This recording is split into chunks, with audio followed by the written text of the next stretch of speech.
रामलीला मेले में दुकान लगाने वाले व्यापारियों ने कलेक्टर को मुख्यमंत्री के नाम प्रेषित ज्ञापन सौंपा। श्री रामलीला मेले में व्यापार करने वाले दुकानदारों ने कोरोना के चलते मेला न लगने की चर्चा के बीच मुख्यमंत्री ग्राम प्रेषित ज्ञापन कलेक्टर डॉक्टर पंकज जैन को सौंपा। ज्ञापन के जरिए मांग की गई है कि जिस प्रकार से ग्वालियर में मेले को अनुमति दी गई, जिस प्रकार से राजनीतिक कार्यक्रमों को अनुमति दी गई, उसको देखते हुए विदिशा में भी मेले की अनुमति दी जानी चाहिए। बताया गया कि कई ऐसे व्यापारी हैं जो मेले में अपने व्यवसाय करने के साथ साल भर का परिवार का गुजर बसर करते हैं। हालांकि कलेक्टर की ओर से इस बारे में स्पष्ट निर्देश नहीं दिए गए। उन्होंने ज्ञापन को मुख्यमंत्री तक पहुँचाने की बात कही।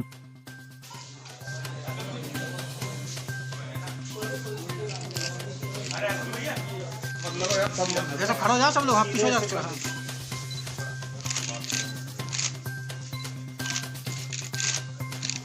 भगवान राम की जय, भगवान राम की जय। राजेश कुमार राठौर है, तो जो कि मेले में काफ़ी समय से हम लोग दुकानें लगाते चले आ रहे हैं और कोविड-19 के चलते 2019 से जो मेला लगा हुआ था, जो कि अद्वितीय व्यवस्था के कारण ये मेला बंद हो गया और इससे दुकानदारों को काफ़ी नुकसान हुआ।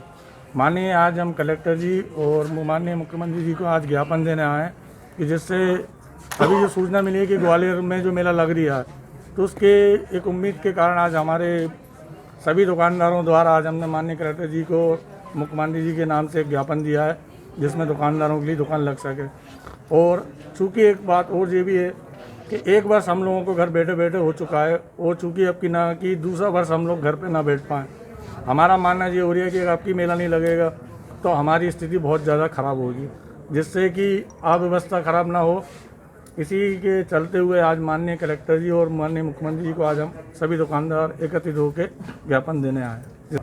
90 के चलते 120 वर्ष पुरानी रामलीला मेला की परंपरा को उस कोविड-19 की आड़ में तोड़ा जा रहा है। ये धर्म के हिसाब से काफ़ी निंदनीय कार्य है।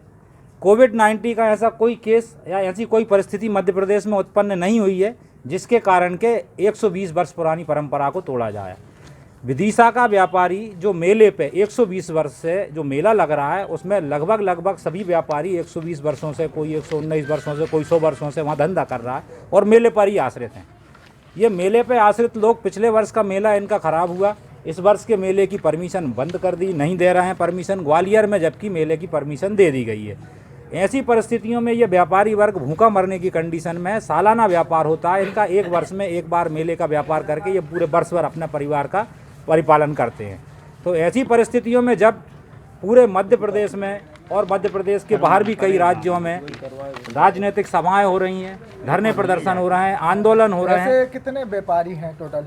मेले में करीब 250 व्यापारी हैं जो लगातार पिछले करीब 100 वर्षों से दुकानें लगा रहे हैं, जिनका धंधा पूर्ण रूप से मेले पर ही आश्रित है और पूरे वर्ष की उनकी जो आजीविका है उस मेले पर ही आश्रित है। तो सनातन समिति परिवार व्यापारी भाइयों के, मेला व्यापारी भाइयों के आह्वान पर यह ज्ञापन कलेक्टर महोदय को सौंपा है मुख्यमंत्री के नाम का, और मुख्यमंत्री से निवेदन किया है कि पुनर्विचार करें और मेला लगावें, जिससे इन परिवारों की आजीविका पूर्ण हो सके, घर चल सकें। इनके भूखों मरने की स्थिति में चोरी करेंगे या डाका डालेंगे या फिर आत्महत्या करेंगे, कई लोग इनमें से इस कंडीशन के लोग हैं। तो